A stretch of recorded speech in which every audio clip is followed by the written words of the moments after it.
Hello students, welcome back to biology Pathshala by Juhi.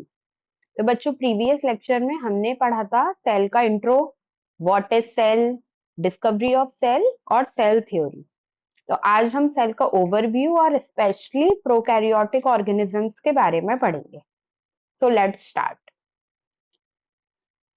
तो बच्चों, क्या आपने कभी सोचा है बैक्टीरिया को सिंपल ऑर्गेनिज्म क्यों कहा जाता है? प्लांट और एनिमल सेल्स कंपैरेटिवली ज्यादा कॉम्प्लेक्स क्यों होते हैं? क्या सभी सेल्स सेम होते हैं? तो बच्चों, आज हम इसी के बारे में पढ़ेंगे। तो इस लेक्चर में आज हम पढ़ेंगे overview of cells, types of cells, prokaryotic organisms. बच्चों, स्टार्ट करते हैं ओवरव्यू ऑफ सेल से। तो बच्चों, हम लोग ने लास्ट लेक्चर में पढ़ा हुआ था क्या? सेल लाइफ की basic structural and functional unit होती है। हर लिविंग ऑर्गेनिज्म सेल से मिलकर बना होता है। लेकिन बच्चों, क्या सभी सेल्स सेम होते हैं? नहीं, सभी सेल्स सेम नहीं होते हैं। सेल हमारे साइज में डिफरेंट हो सकते हैं, सेल मेरा शेप में डिफरेंट हो सकता है, और सेल हमारे स्ट्रक्चर एंड फंक्शन में भी डिफरेंट हो सकता है। मतलब सेल जो है हमारा डिफर करेगा किस किस चीज के अकॉर्डिंग? बच्चों, डिफर कर रहा था, सेल जो होता है हमारा शेप में भी डिफरेंट हो सकता है, साइज में भी डिफरेंट हो सकता है, अपने स्ट्रक्चर एंड फंक्शन में भी डिफरेंट हो सकता है। तो इसी वजह से जो बच्चों कुछ सेल्स होते हैं वो हमारे बहुत ज्यादा सिंपल होते हैं, जबकि कुछ सेल्स हमारे हाईली ऑर्गेनाइज्ड होते हैं। ठीक है। तो बच्चों, आप ये एक सेल का डायग्राम देख रहे हैं। ये सेल के डायग्राम में हमारे अलग अलग सेल ऑर्गेनील्स प्रेजेंट हैं। ये देखो, बाहर हमारी प्लाज्मा मेम्ब्रेन प्रेजेंट है, फिर ये अंदर हमारे mitochondria, ribosomes, rough endoplasmic reticulum, ये हमारा न्यूक्लियस प्रेजेंट है, गोल्जी अपैरेटस है। तो ये बच्चों अलग अलग हमारे सेल के अंदर अलग अलग सेल ऑर्गेनील्स प्रेजेंट होते हैं। तो बच्चों, इस सेल ऑर्गेनील्स के बारे में हम लोग अभी डिटेल आगे सेल ऑर्गेनील्स वाले लेक्चर में पढ़ेंगे। तो अभी के लिए बस ये समझते हैं कि ये सेल है, इस सेल का अलग अलग शेप हो सकता है, साइज भी अलग हो सकता है, उसके स्ट्रक्चर भी अलग हो सकता है, सब चीजें उसके फंक्शन के अकॉर्डिंग होंगी। मतलब जैसा सेल फंक्शन परफॉर्म करेगा वो उसी के ही अकॉर्डिंगली अपने शेप को, साइज को और अपने स्ट्रक्चर को चेंज करेगा। तो इसमें बेटा की पॉइंट क्या था? हमारा की पॉइंट ये था कि जो हमारे सेल्स की शेप होती है और जो साइज होता है वो उनके फंक्शन के अकॉर्डिंग होता है। ठीक है। तो क्या बच्चों, क्या सभी सेल सेम होती हैं? Answer is no. क्यों? क्योंकि कॉम्प्लेक्सिटी और ऑर्गेनाइजेशन के बेसिस पर सेल्स को टू टाइप्स में डिवाइड किया गया है। First one is the prokaryotic cells and second is the eukaryotic cells. तो बच्चों, अब इसको डिवाइड क्या किया, क्यों किया गया है? मतलब ये चीज हमारा डिपेंड करती है ऑन द प्रेजेंस और absence of true nucleus. Presence और एब्सेंस ऑफ ट्रू न्यूक्लियस ही हमारा प्रोकैरियोट और यूकैरियोटिक सेल्स का मेजर डिफरेंस का एक बेसिस है। तो बच्चों, इसके बारे में अभी हम लोग जब डिटेल में prokaryotic cells and eukaryotic cells पढ़ेंगे तो आपको और अच्छे से समझ में आएगा। अभी यहाँ पे ये याद रखिएगा कि दोनों के बीच में मेन जो क्लासिफिकेशन का जो बेसिस है वो क्या है, कि उनके पास में ट्रू न्यूक्लियस प्रेजेंट है या नहीं है। ठीक है। तो बच्चों, यूकैरियोटिक सेल्स जो होते हैं हमारे, वो प्रोकैरियोटिक सेल से ज्यादा एडवांस्ड और ऑर्गेनाइज्ड होते हैं। ठीक है। तो अब बच्चों, हम लोग ने यहाँ पे सेल के साइज की और शेप की बात करी थी, तो चलो कुछ अलग अलग शेप्स देख लेते हैं आप सेल के।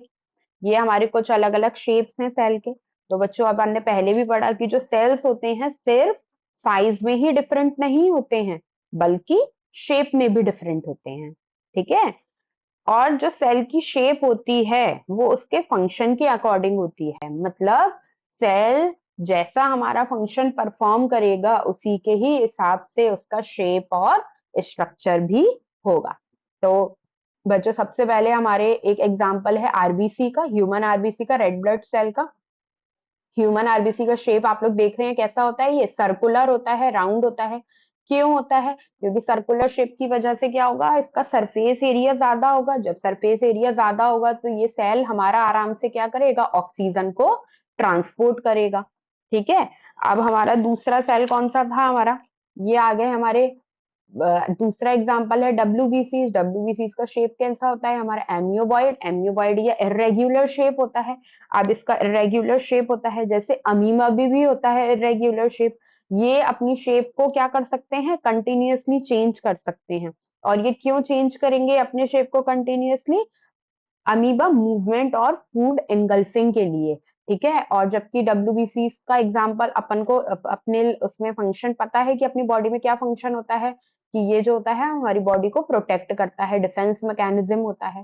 ठीक है। और ये अभी अपने शेप को चेंज कर सकता है। ठीक है। थर्ड हमारे कौन सा है एग्जाम्पल, ये कॉल्यूमिनर एपिथेलियल सेल।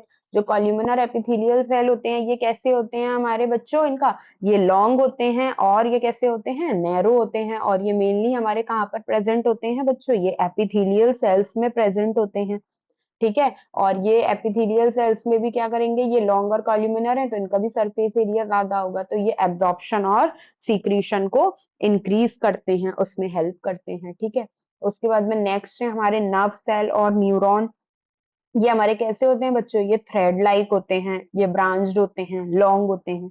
तो ये जो लॉन्ग स्ट्रक्चर नर्व इम्पल्स को लॉन्ग डिस्टेंस तक ट्रांसमिट करने में हेल्प करते हैं। उसके बाद में ये बच्चों हमारा ये ट्रैकीड है, ये कैसे होते हैं, एलोंगेटेड, लंबे होते हैं, ये हमारे पिलर की तरह है ना। इनका फंक्शन क्या होता है कि ये वाटर ट्रांसपोर्ट में हेल्प करते हैं। प्लांट्स में अपन लोगों ने पढ़ा हुआ है, या अभी अपन लोग पढ़ेंगे आगे लेक्चर्स में, कि जो होते हैं हमारे प्लांट्स में ट्रैकीड्स प्रेजेंट होते हैं, जाइलम वेसल्स प्रेजेंट होते हैं। तो ट्रैकीड्स का काम क्या होता है, हमारा वाटर ट्रांसपोर्ट में होता है। उसके बच्चों अलावा हमारे पास है मीजोफिल सेल्स, ये भी हमारे प्लांट के लीव्स में प्रेजेंट होते हैं। अब लीव्स में प्रेजेंट हैं तो ये भी कैसे हैं, राउंड और ओवल हैं। अब लीव्स में है तो लीव्स का मेन फंक्शन अभी अपन लोग आगे पढ़ेंगे, लीव्स में ये क्या करते हैं, फोटोसिंथेसिस करते हैं। तो बच्चों यहाँ पे मेन हमारी बात क्या थी, कि जो शेप होता है हमारा सेल का, वो अपने आप को अडेप्ट करेगा कि वो सेल क्या फंक्शन परफॉर्म कर रहा है। यानी जो सेल जैसा फंक्शन परफॉर्म कर रहा है उसी के हिसाब से वो अपने शेप को और स्ट्रक्चर को भी अडेप्ट कर लेगा। ठीक है। अब इसको एक एनालॉजी से समझ लेते हैं। जैसे अलग अलग टूल्स हम लोगों ने बनाते हैं, कि ये वाला टूल जो है हमारा इस वाले काम को करने के लिए है, लाइक जैसे माउस है, माउस हमारे क्लिक करने के लिए है, मॉनिटर है हमारे स्क्रीन के लिए है। तो ये अलग अलग टूल्स है ना, अलग अलग चीजों को देखने के लिए। इसी तरीके से अलग अलग सेल्स जो होते हैं हमारे अलग अलग फंक्शन के अकॉर्डिंग ही शेप अडॉप्ट कर लेते हैं। ठीक है। इसीलिए बायोलॉजी में स्ट्रक्चर और फंक्शन हमेशा इंटरकनेक्टेड होते हैं बच्चों, है ना। अब चलो, अब हम लोग ने शेप की बात कर ली, अब हम लोग साइज की बात करते हैं। ठीक है। जो अब हम लोगों ने क्या देखा, कि जो सेल होते हैं ना वो सिर्फ शेप में ही नहीं, साइज में भी बहुत डिफरेंट होते हैं। जैसे बच्चों कुछ सेल्स जो होते हैं वो माइक्रोस्कोपिक होते हैं, जबकि बच्चों कुछ सरप्राइजिंगली बहुत लार्ज भी हो सकते हैं। ठीक है। तो आप सबसे छोटा सेल जो है ना, वो कौन सा सेल है, सबसे छोटा सेल है हमारा माइकोप्लाज्मा। माइकोप्लाज्मा हमारी अभी तक की सबसे छोटी नोन सेल है। और जो इसका साइज होता है ना वो अप्रोक्सीमेटली कितना होता है, 0.3 माइक्रोमीटर होता है। ये इतनी छोटी सेल है बच्चों कि ये नॉर्मल माइक्रोस्कोप में भी क्लियरली मतलब देखना बहुत ज्यादा डिफिकल्ट होता है। ठीक है। तो सबसे छोटी सेल्स हमारी कौन सी हो गई, माइकोप्लाज्मा हो गई, सबसे छोटी सेल होती है। उसके बाद में बच्चों हमारी आती है प्रोकैरियोटिक सेल। इसका एग्जांपल क्या होता है हमारा, बैक्टीरिया। बैक्टीरिया का कितना साइज होता है, अप्रोक्सीमेटली 3 to 5 माइक्रोमीटर होते हैं। और हम लोग बच्चों बैक्टीरिया को माइक्रोस्कोप में आराम से देख सकते हैं। उसके बाद में बच्चों ह्यूमन सेल में हमारा ह्यूमन आरबीसी का साइज कितना होता है, 7 माइक्रोमीटर। 7 माइक्रोमीटर होता है। तो ये जो आरबीसी का स्मॉल साइज होता है ना, ये ब्लड वेसल्स में मूवमेंट को इजी बनाती है। ठीक है। तो इसका कितना था, 7 माइक्रोमीटर। अब बच्चों सबसे बड़ा सेल मतलब लार्जेस्ट सेल, सबसे बड़ी हमारा जो लार्जेस्ट सेल है वो आइसोलेटेड ऑस्ट्रिच एग का सेल होता है। यानी एग भी एक्चुअली एक सिंगल सेल होती है बच्चों। इसका डायमीटर कितना होता है, नियरली 150 माइक्रोमीटर होता है ना। और ये ऑस्ट्रिच एग हमारा सबसे बड़ा आइसोलेटेड सिंगल सेल एग है। ठीक है बच्चों, और अब ठीक है, हमने स्मॉलेस्ट की बात कर ली, फिर हमने लार्जेस्ट की बात कर ली। अब उसके बाद में बच्चों एक लॉन्गेस्ट सेल भी होती है। अब बच्चों लॉन्गेस्ट सेल कौन सी होती है? हमारी नर्व सेल बॉडी की लॉन्गेस्ट सेल में से एक होती है। क्यों क्यों बच्चों? क्योंकि ये हमने अभी अपन ने पीछे भी बात करा था शेप वाले, उसमें भी न, इसका एग्जांपल आया था नर्व का। क्योंकि ये हेल्प करती है किसमें? जो हमारे लॉन्ग स्ट्रक्चर इम्पल्स ट्रांसमिशन में ये हेल्प करती है। और जो सेल का साइज भी होता है ना बच्चों, वो उसके फंक्शन के अकॉर्डिंग ही वारी करता है। तो आप लोग इसमें ये देख सकते हैं, हम लोगों ने छोटे सेल से लेकर एक बड़े सेल तक का एक एग्जांपल देने की कोशिश करी हुई है। तो देखो सबसे कितना माइक्रोस्कोपिक से भी छोटा है कि नॉर्मल माइक्रोस्कोप में अपन इसे देख ही नहीं सकते। फिर इससे बड़ा हो गया हमारा बैक्टीरिया, फिर ह्यूमन आरबीसी। और बच्चों सबसे बड़ा हमारा सेल कौन सा हो गया बच्चों? ऑस्ट्रिच का एग हो गया। तो फिर से वही वाली बात आई क्या, कि जो सेल्स होते हैं वो अपने फंक्शन के ही अकॉर्डिंग अपने साइज को अडेप्ट करते हैं। ठीक है, अब बच्चों हम लोग बात करते हैं प्रोकैरियोटिक ऑर्गेनिजम्स के बारे में। ठीक है, अब हम प्रोकैरियोटिक ऑर्गेनिजम्स के बारे में बात करते हैं। अब हम इसको डिटेल में समझेंगे। तो बच्चों प्रो का मतलब क्या होता है? प्रिमिटिव। और कैरियन का मतलब क्या होता है? न्यूक्लियस। मतलब प्रोकैरियोटिक मतलब इनके पास में कौन सा न्यूक्लियस? प्रिमिटिव न्यूक्लियस होता है। प्रिमिटिव न्यूक्लियस यानी कि इंसिपिएंट न्यूक्लियस होता है। मतलब जो इनका न्यूक्लियस होता है वो बच्चों वेल डेवलप्ड नहीं होता है ना बच्चों? क्या होता है? ये वेल डेवलप्ड नहीं होता है। इनमें ट्रू न्यूक्लियस एब्सेंट होता है। और जो मेम्ब्रेन बाउंड ऑर्गेनील्स होते हैं वो इनके पास वो भी एब्सेंट होते हैं। बट बच्चे सुजो, और ये जनरली साइज में कैसे होते हैं बच्चों? हमारे छोटे होते हैं। तो इसके कुछ एग्जांपल्स हैं, जैसे प्रोकैरियोटिक ऑर्गेनिजम्स हमारे बैक्टीरिया आ जाते हैं, साइनोबैक्टीरिया, जैसे हम लोग ब्लू ग्रीन एल्गी भी कहते हैं, माइकोप्लाज्मा एंड पीपीएलओ। पीपीएलओ की फुल फॉर्म क्या है? Pleuropneumonia like organisms. ठीक है, तो बच्चों जो हमारे प्रोकैरियोट्स होते हैं मतलब ये स्ट्रक्चरली सिंपल होते हैं और ये प्रिमिटिव ऑर्गेनिजम्स होते हैं। ठीक है, अब इसके कुछ कैरेक्टरिस्टिक्स के बारे में पढ़ते हैं। इनमें क्या होता है? हमारा जो इनका जो जेनेटिक मटेरियल होता है वो नेकेड होता है। नेकेड मतलब इन्हें अपन लोग अपन आंखों से देख सकते हैं, क्योंकि इनमें ट्रू न्यूक्लियस नहीं था। मतलब न्यूक्लियर मेम्ब्रेन भी प्रेजेंट नहीं है, न्यूक्लियस भी नहीं है। और जेनेटिक मटेरियल कहाँ होता है बच्चों? न्यूक्लियस में ही होता है। इसलिए जब वहां पे कोई न्यूक्लियर मेम्ब्रेन और कुछ भी नहीं है तो हमारा इसका जेनेटिक मटेरियल कहाँ पड़ा हुआ है? साइटोप्लाज्म में पड़ा हुआ है। तो इसे अपन लोग आराम से देख सकते हैं। न्यूक्लियर मेम्ब्रेन एब्सेंट होती है था, तो यहाँ पे कौन से राइबोसोम प्रेजेंट होते हैं? 70S टाइप के राइबोसोम प्रेजेंट होते हैं। ठीक है, और इनमें जो सेल डिवाइड करती है वो कौन से प्रोसेस के थ्रू करती है? बाइनरी फिजन के थ्रू करती है। और बच्चों जो ज्यादातर प्रोकैरियोट्स होते हैं वो हमारे कैसे होते हैं? यूनिसेल्यूलर होते हैं। अब क्योंकि इनमें ट्रू न्यूक्लियस बच्चों एब्सेंट होता है, इसीलिए जो जेनेटिक मटेरियल होता है वो डायरेक्टली साइटोप्लाज्म में प्रेजेंट रहता है। ठीक है, क्यों? क्योंकि न्यूक्लियर मेम्ब्रेन नहीं थी, इसी वजह से वो डायरेक्टली कहाँ पे? हमारा साइटोप्लाज्म में पड़ा होता है, इसलिए वो अपन को दिखता है। ठीक है, अब बच्चों कुछ हमारे जो हमने बैक्टीरिया की बात करी, प्रोकैरियोट्स में एग्जांपल था बैक्टीरिया। ठीक है, अब जो सब बैक्टीरिया सेम शेप के होते हैं? नहीं, ये सब हमारे जो बैक्टीरिया होते हैं ना ये अलग अलग शेप के होते हैं। ठीक है, और इसी बेसिस पर उन्हें क्लासिफाई किया जाता है। अब चलिए एक एक शेप को समझते हैं। ठीक है, तो सबसे पहले बच्चों कौन सा है हमारा? कॉकस। कॉकस जो बैक्टीरिया हमारे स्फेरिकल या राउंड शेप के होते हैं उन्हें कॉकस कहते हैं। अब इसे ये देखो, ये कॉक राउंड राउंड दिख रहे हैं, जैसे कि अपन लोग देख सकते हैं कि फुटबॉल ले लो या बॉल ले लो, कैसी होती है? राउंड होती है, कॉक शेप की होती है।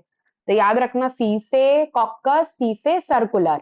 तो ये जिससे कि एग्जाम में कंफ्यूजन नहीं होगा कि मैम ने कौन सा बताया हुआ था, भैया स्पेरिकल कौन सा था, रॉड शेप कौन सा था। तो याद रखना, सी से कॉकस, सी से सर्कुलर। ठीक है, अब इसमें बच्चे कंफ्यूज हो जाते हैं कॉकस और कॉक्काई टर्म में। तो ये जो कॉकस टर्म है ये हमारा सिंगुलर फॉर्म में यूज किया जाता है, कॉक्काई प्लूरल फॉर्म है। तो कंफ्यूज नहीं होना है कि ये मैम ने तो कॉकस बताया था, ये कॉक्काई आ गया है, ये क्या होता है? ऐसा कुछ नहीं होता है। ठीक है, अब उसके बाद में नेक्स्ट आते हैं हम लोग, हमारा जो बैक्टीरिया हमारे रॉड शेप्ड के होते हैं वो हमारे कौन से शेप में रॉड शेप्ड के होते हैं? वो बैसिलस होते हैं।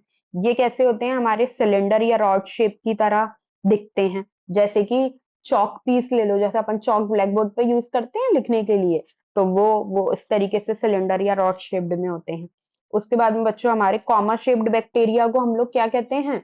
विब्रियो कहते हैं। क्या कहते हैं बच्चों? कॉमा शेप्ड बैक्टीरिया को हम लोग क्या कहते हैं? विब्रियो शेप के होते हैं। इनकी जो शेप होती है वो कॉमा की तरह कैसी होती है? कर्व्ड होती है। ठीक है, इसका एग्जाम्पल क्या हो गया हमारा? जो विब्रियो कॉलरी, आपने बैक्टीरिया का नाम सुना होगा। अपनी बॉडी में जब कॉलरा हो जाता है, मतलब जब अपन को डिहाइड्रेशन होता है और अपन को बहुत ज्यादा वॉमिटिंग हो रही होती है, लूज मोशन भी हो रहे होते हैं, तो इस डिसीज को कॉलरा ही तो कहते हैं। तो कॉलरा कॉलरा कौन सा बैक्टीरिया कॉज करता है? हमारा विब्रियो कॉलरी। और विब्रियो कॉलरी की हमारी शेप कैसी होती है? कॉमा शेप्ड होती है। उसके बाद में बच्चों नेक्स्ट है हमारा ये जो स्पाइरल शेप्ड या हेलिकल शेप वाले बैक्टीरिया होते हैं, उन्हें हम लोग स्पाइरलम कहते हैं। स्पाइरलम है तो ये हमें स्प्रिंग की तरह ट्विस्टेड होते हैं। कैसे होते हैं? स्प्रिंग की तरह। अब आप लोग इसे एग्जांपल में देख सकते हैं। देखो, जो कॉकस बताया था मैंने, स्पेरिकल बताया था। फिर ये हमारी, ये देखो रॉड शेप्ड बेसिलाई में है। ये देखो कॉमा शेप्ड है, ये विब्रियो है। और ये देखो हमारे ट्विस्टेड लॉन्ग उसके फॉर्म में है, तो ये स्पाइरलम है। ठीक है, अब एस से याद रखना, स्पाइरलम, एस से स्पाइरल। स्पाइरल बाइंडिंग देखिए कॉपीज आती हैं ऐसे ऐसे करके बनी हुई होती है ना, इसी तरीके से। तो एस से, सी से कॉकस, सी से सर्कुलर, और एस से स्पाइरलम, एस से स्पाइरल। और ये वाले थोड़े थोड़े याद रखना कि बेसिलस है तो वो रॉड शेप्ड हो गया, और विब्रियो है तो कॉमा शेप्ड हो गया। ठीक है, तो बैक्टीरिया डिफरेंट शेप के तो हो सकते हैं, और शेप बैक्टीरियल क्लासिफिकेशन का एक सबसे इम्पोर्टेंट बेसिस होता है। ठीक है बच्चों, तो ये अलग अलग शेप के भी हो सकते हैं, और यही इनका एक जो शेप है, ये एक इनके क्लासिफिकेशन का इम्पोर्टेंट बेसिस भी है। ठीक है, अब ये हमने शेप्स की बात कर ली, अब स्ट्रक्चर ऑफ बैक्टीरिया की बात करते हैं। तो देखो बच्चों, अब हम बैक्टीरियल सेल के स्ट्रक्चर को समझते हैं। तो आप बैक्टीरियल सेल के स्ट्रक्चर को आप देख सकते हो। तो देखो, सबसे बाहर हमारा क्या प्रेजेंट है? ये हमारा सबसे बाहर कैप्सूल प्रेजेंट है। ये दिख रही है बाहर वाली लाइन? तो ये कैप्सूल है।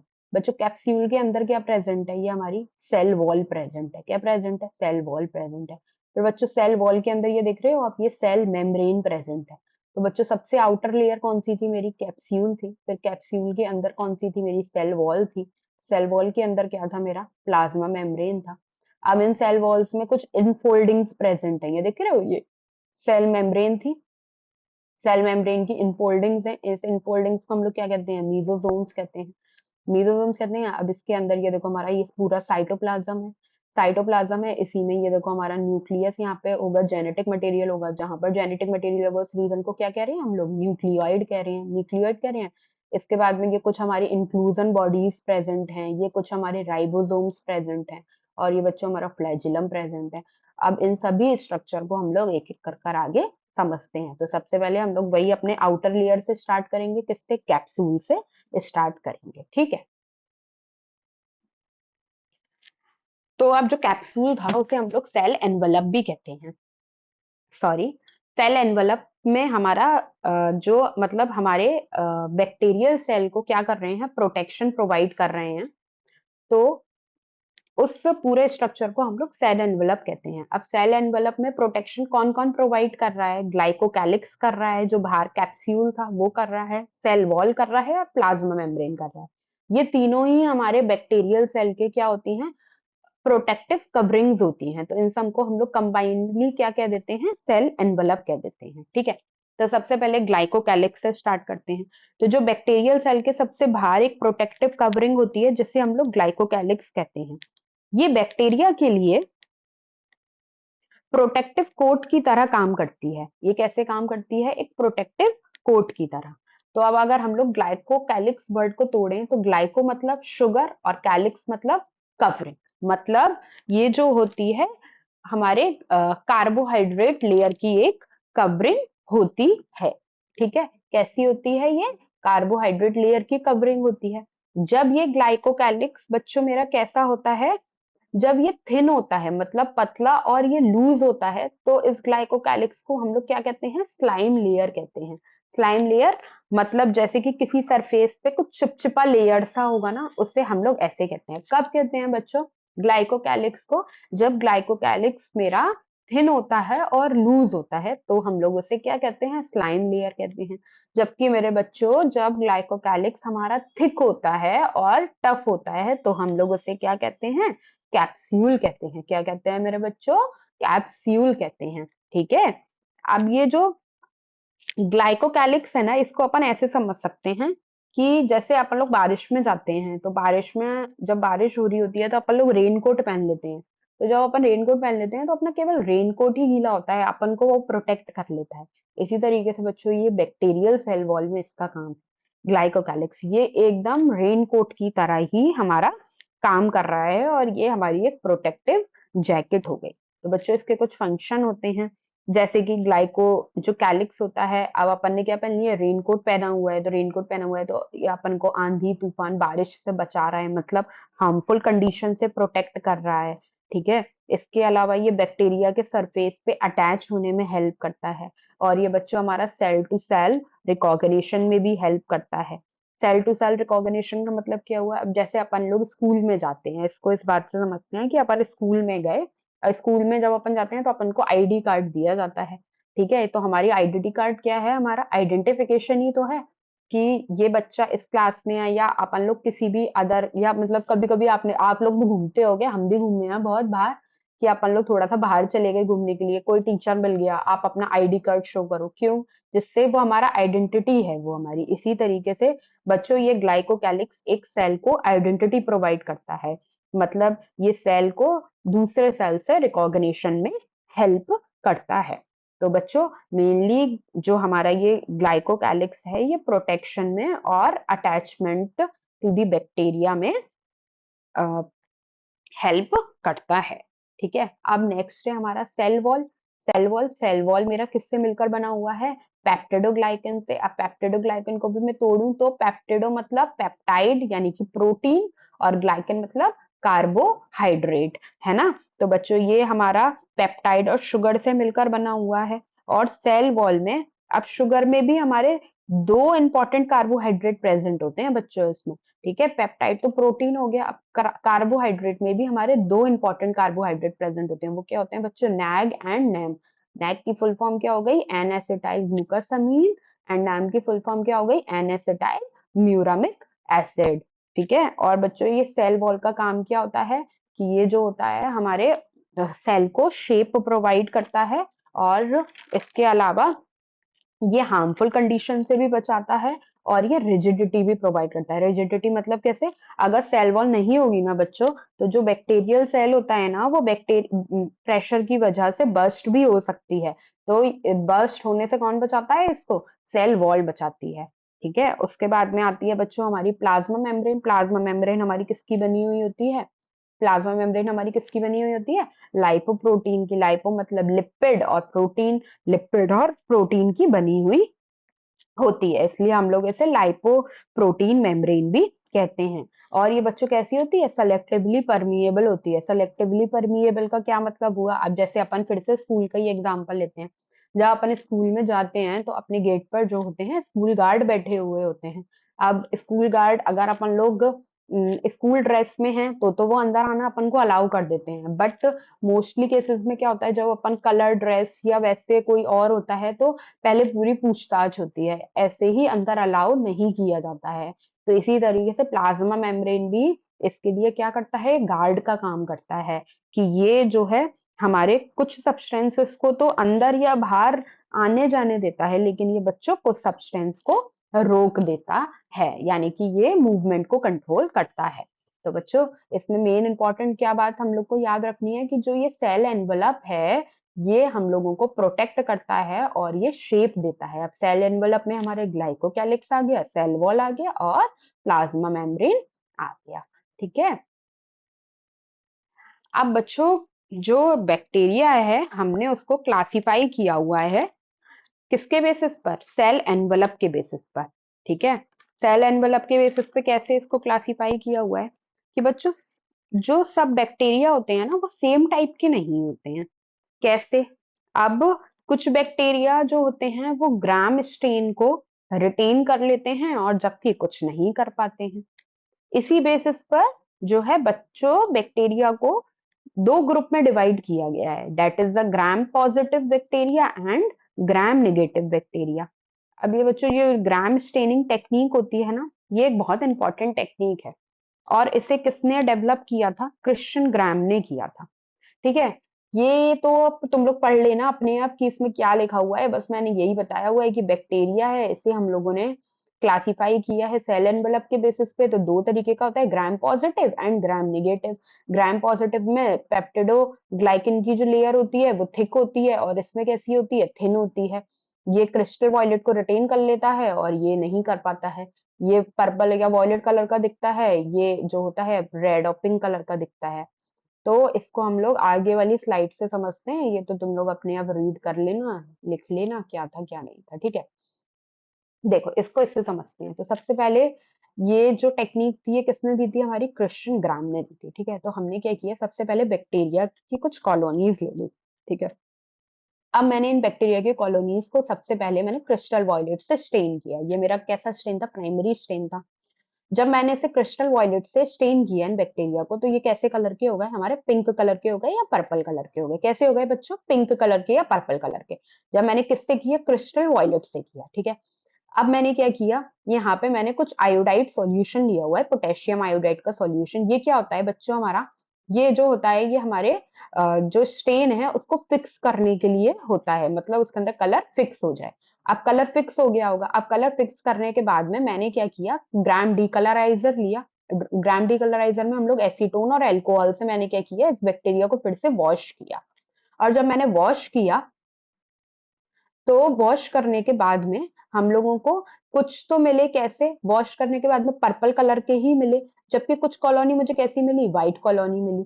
ठीक है, तो इससे क्या पता चला था हम लोगों को कि जो है कुछ बैक्टीरिया ने तो रिटेन कर लिया था क्रिस्टल वॉयलेट कलर को, और वॉश करने के बाद में भी उन्होंने वो कलर को छोड़ा नहीं, इसलिए वो कैसे ही मिले वॉश करने के बाद में भी पर्पल।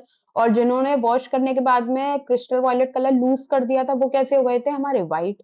तो इस बेसिस पे हमने इन्हें डिवाइड किया ग्राम पॉजिटिव में और ग्राम नेगेटिव में। फिर हम लोगों ने इसको और फिर से करने के लिए काउंटर स्टेन किया सेफ्रनिन से।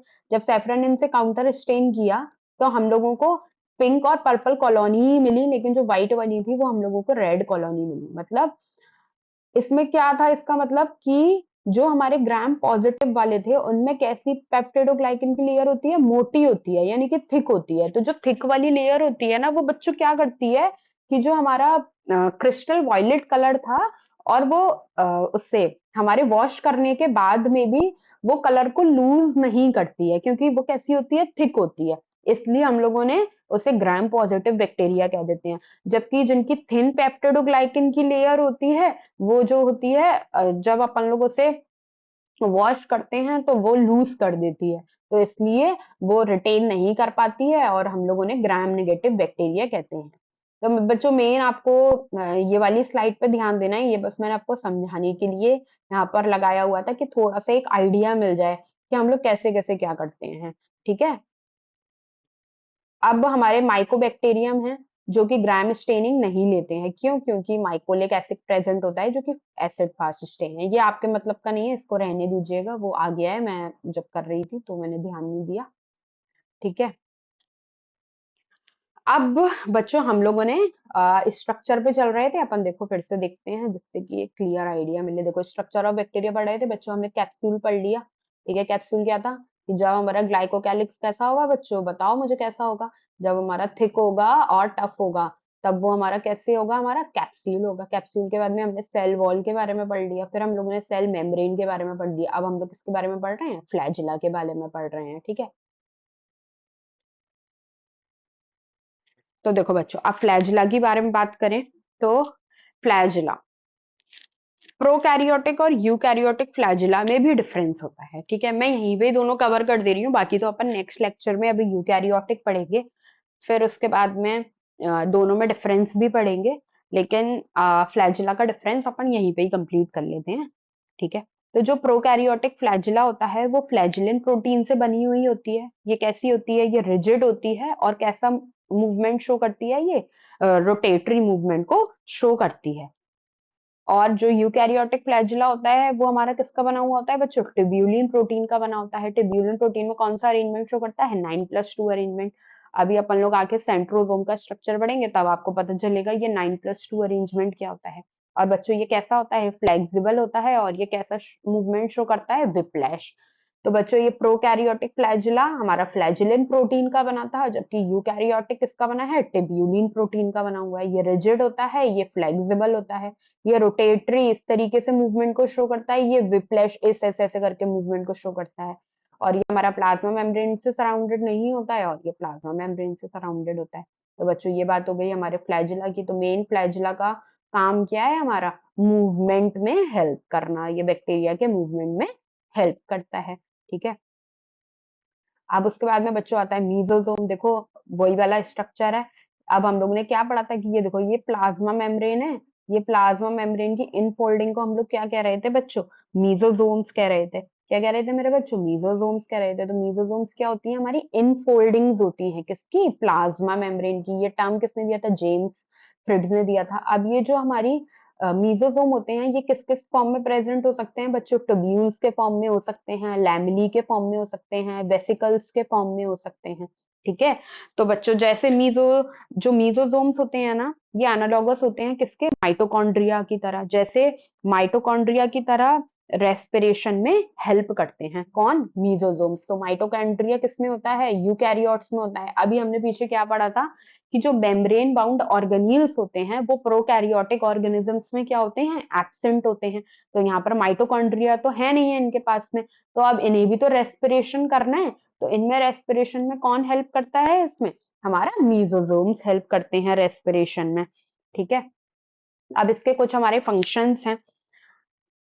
अब फंक्शंस की बात करते हैं तो बच्चों क्या होता है, मीजोसोम्स में क्या होते हैं, हमारे कुछ रेस्पिरेटरी एंजाइम्स प्रेजेंट होते हैं। क्या प्रेजेंट होते हैं, रेस्पिरेटरी एंजाइम्स प्रेजेंट होते हैं। इसी वजह से, सॉरी, इसी वजह से ये रेस्पिरेशन में हेल्प करते हैं। क्या करते हैं बच्चों, ये रेस्पिरेशन में हेल्प करते हैं। और यहाँ पर हमारा ईटीसी यानी कि इलेक्ट्रॉन ट्रांसपोर्ट चेन भी प्रेजेंट होती है। अब ईटीसी क्या होती है, ये अपन लोग सेल्यूलर रेस्पिरेशन वाले चैप्टर में पढ़ेंगे। अभी बस आपको इसका फंक्शन याद रखना है कि जो मीजोसोम है, मीजोसोम क्या करता है, रेस्पिरेशन में हेल्प करता है। और प्रोकैरियोटिक सेल में ईटीसी इलेक्ट्रॉन ट्रांसपोर्ट चेन कहाँ पर प्रेजेंट होती है बच्चों, मीजोसोम में प्रेजेंट होती है। ये बात आपको याद रखनी है। ठीक है, अब जैसे माइटोकॉन्ड्रिया हमारा उसमें रेस्पिरेशन परफॉर्म कर रहा था, इसी तरीके से यहाँ पर हमारा क्या करता है, मीजोसोम परफॉर्म कर रहा है। ठीक है, अब जो प्लाज्मा मेम्ब्रेन, हमने क्या देखा था कि जो प्लाज्मा मेम्ब्रेन की इनफोल्डिंग्स होती हैं, तो अब प्लाज्मा मेम्ब्रेन की इनफोल्डिंग्स की वजह से इसका सरफेस एरिया बढ़ जाता है। अब सरफेस एरिया बढ़ जाता है, तो ये जब सरफेस एरिया बढ़ गया, तो फिर ये जो है हमारा एब्जॉर्प्शन और सिक्रीशन में भी हेल्प करता है। इसके अलावा जो ये मीजोसोम्स होते हैं, ये हमारा डीएनए रेप्लिकेशन में भी हेल्प करते हैं। ठीक है, यानी न्यू जेनेटिक मटेरियल भी बनाने में हेल्प करते हैं ये। और बच्चों ये सेल डिवीजन के टाइम पर डॉटर सेल के फॉर्मेशन में भी हेल्प करते हैं। तो हम लोगों ने कितने सारे फंक्शन पढ़ लिए, क्या क्या पढ़ लिए, कि एक तो मीजोसोम में ईटीसी होती है, इलेक्ट्रॉन ट्रांसपोर्ट चेन होती है। अब ये हमारा रेस्पिरेशन भी करती है। इसके अलावा क्योंकि ये प्लाज्मा मेम्ब्रेन की इनफोल्डिंग फोल्डेड होती हैं, ये तो सरफेस एरिया बढ़ जाता है, तो जिसकी वजह से क्या होता है, ये एब्जॉर्प्शन भी अच्छे से और सिक्रीशन भी कर पाती हैं। इसके अलावा बच्चों ये जेनेटिक मटेरियल भी बनने में हेल्प करती हैं, नए जेनेटिक मटेरियल बनाने में। इसके अलावा सेल डिवीजन के टाइम पर ये न्यू डॉटर सेल्स फॉर्मेशन में भी हेल्प करती हैं। और बच्चों मीजोसोम्स क्या है कि ये हमारी रेस्पिरेशन में तो हेल्प करता ही है, इसके अलावा ये जो होता है efficiently cellular activities in prokaryotes को भी बढ़ाता है। ठीक है, और आज अब बात करते हैं हम लोग जेनेटिक मटेरियल की। तो फिर से एक बार डायग्राम देखते हैं। ये देखो डायग्राम था, कैप्सूल हो गया, सेल वॉल हो गया, प्लाज्मा मेम्ब्रेन हो गया, मीजोसोम्स हो गया, फ्लैजिला हो गया। अब ये देखो न्यूक्लियोइड, न्यूक्लियोइड वाले रीजन में हमारा क्या प्रेजेंट होगा, जेनेटिक मटेरियल। तो अब हमारा क्या क्या बचा है, जेनेटिक मटेरियल बचा है, इंक्लूजन बॉडी बची हुई है, और राइबोसोम बचा हुआ है। और साइटोप्लाज्म तो अभी अपन लोग यूकैरियोटिक सेल में भी पढ़ेंगे, तो सेम होता है। ये सारी एक्टिविटीज जितनी भी परफॉर्म होती हैं, वो सारी एक्टिविटीज कहाँ परफॉर्म होती हैं, साइटोप्लाज्म में होती हैं। ठीक है, तो अब अपन लोग देखते हैं क्या, जेनेटिक मटेरियल। प्रोकैरियोट्स में जो जेनेटिक मटेरियल होता है ना बच्चों, उसे दो पार्ट्स में डिवाइड किया गया है।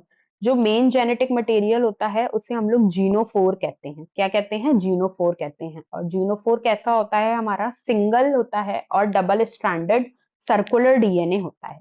जबकि बच्चों जो एक्स्ट्रा क्रोमोसोमल मटेरियल होता है, जो एक्स्ट्रा क्रोमोसोमल मटेरियल होता है वो हमारा प्लाज्मिड्स के फॉर्म में प्रेजेंट होता है। किसके फॉर्म में प्रेजेंट होता है? प्लाज्मिड्स के फॉर्म में प्रेजेंट होता है। और बच्चों ये भी कैसा होता है? सर्कुलर होता है और डबल स्ट्रैंडेड डीएनए ही होता है।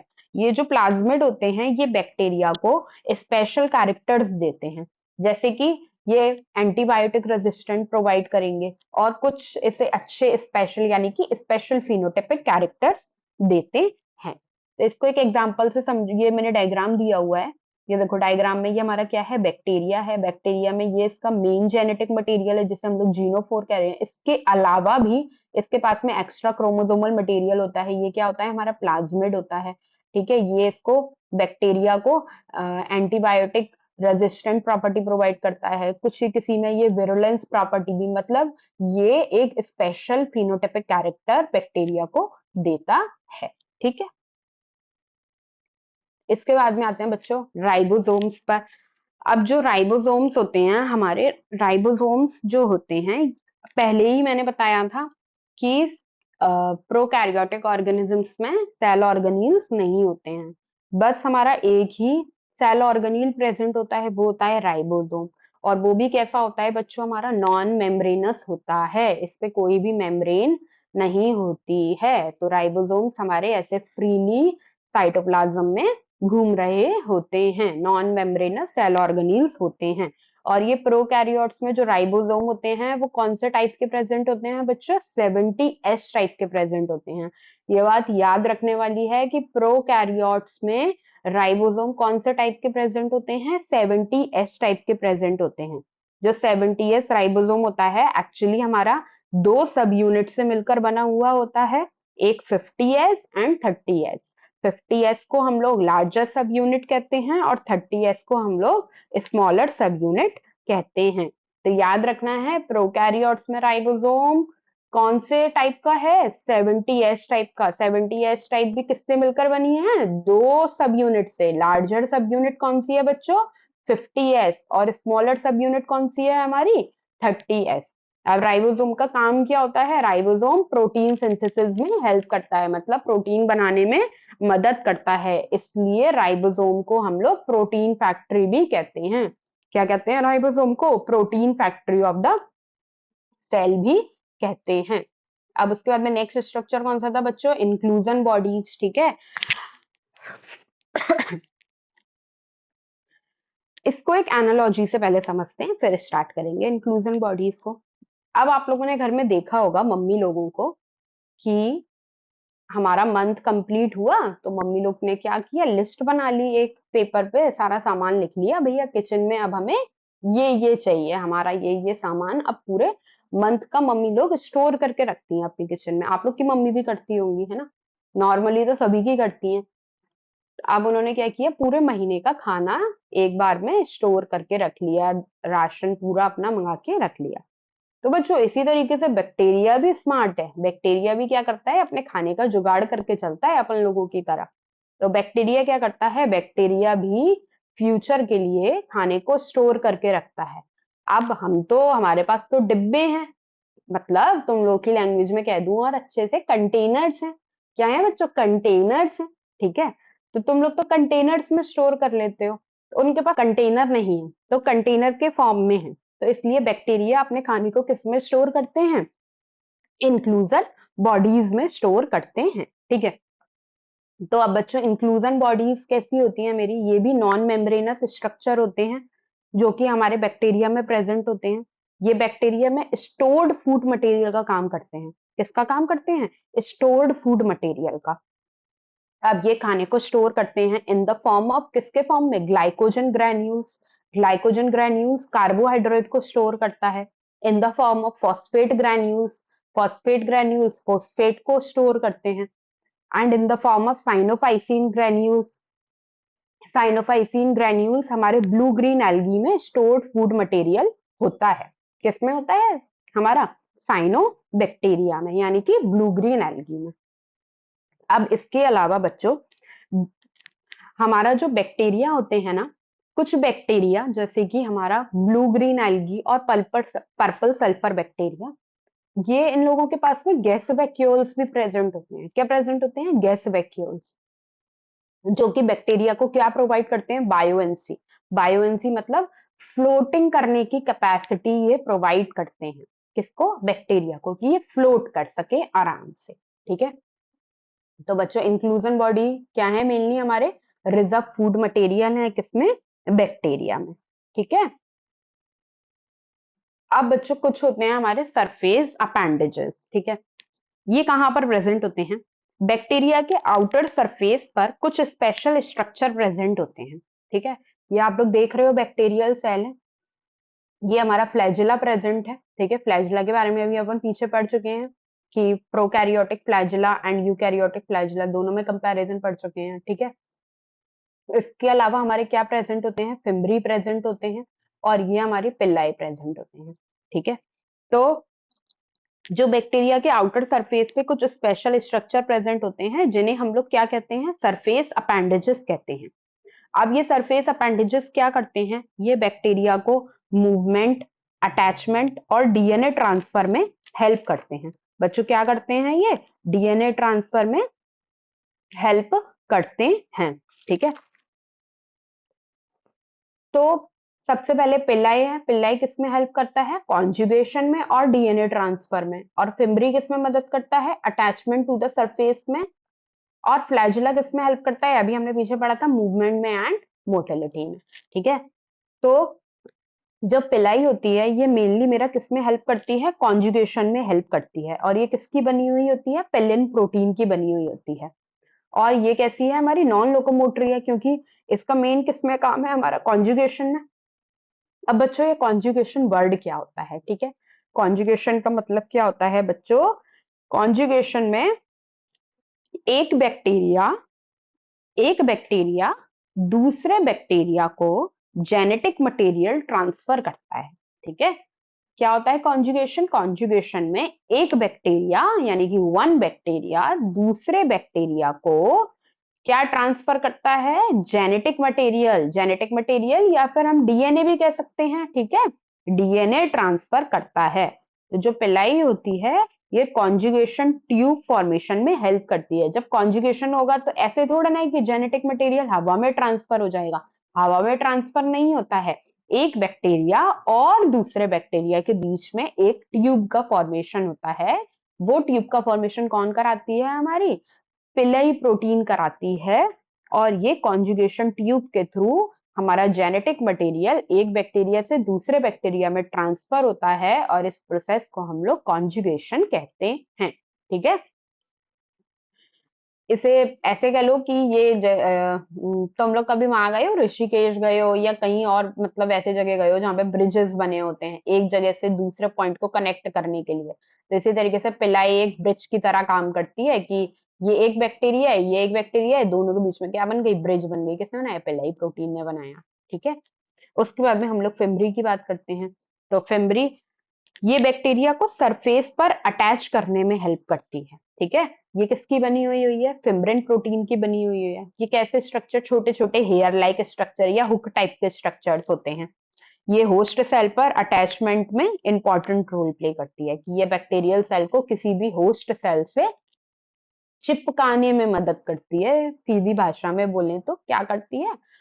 अटैचमेंट टू द सरफेस और होस्ट। ठीक है, अब फ्लैजिला के बारे में हम लोग पढ़ चुके हैं। फ्लैजिलिन प्रोटीन का बना हुआ होता है, मूवमेंट में हेल्प करता है। इसके अलावा ये मोटिलिटी प्रोवाइड करेगा। अच्छा, इसमें एक बात याद रखना कि जो फ्लैजिला होते हैं ना, तो फ्लैजिला में हमारे फ्लैजिला जो होता है 3 स्ट्रक्चर से मिलकर बना हुआ होता है। क्या क्या? Filament, hook and basal body. ठीक है, फिलामेंट हमारा लॉन्ग स्ट्रक्चर होता है, बीच में हुक होता है, और फिर क्या होती है? बेसल बॉडी होती है। तो बच्चों हम लोगों ने देख लें एक बार कि हम लोगों ने सारे वो कवर कर लिए या नहीं कर लिए, या कुछ रह गया है, देखते हैं। कैप्सूल कर लिया, सेल वॉल कर लिया, सेल मेम्ब्रेन कर ली, मीजोसोम कर लिया, राइबोसोम कर लिया, इंक्लूजन बॉडी, फ्लैजिलम, सारे स्ट्रक्चर कंप्लीट कर लिए हम लोगों ने। स्ट्रक्चर ऑफ बैक्टीरिया पूरा कंप्लीट कर लिया। ठीक है, तो बच्चों अब ये कुछ आपके लिए प्रैक्टिस क्वेश्चंस हैं। इसको एक बार प्रैक्टिस करना, एक बार लेक्चर को फिर से देखना, 2 बार देखना, एक बार समझ नहीं आए फिर भी कोई डाउट आए तो कमेंट सेक्शन में पूछना। ठीक है, और इन क्वेश्चंस को फिर सॉल्व करने की कोशिश करना कि प्रोकैरियोटिक सेल क्या होते हैं, प्लाज्मिड क्या होता है, मीजोसोम्स क्या हैं, इंक्लूजन बॉडी क्या है, राइबोसोम्स क्या होते हैं, कोई भी 2 प्रोकैरियोटिक ऑर्गेनिजम्स के नाम बताइए, जीनोफोर क्या होता है। ठीक है, अगर इन क्वेश्चंस के आंसर नहीं मिले हैं तो कमेंट सेक्शन में पूछना।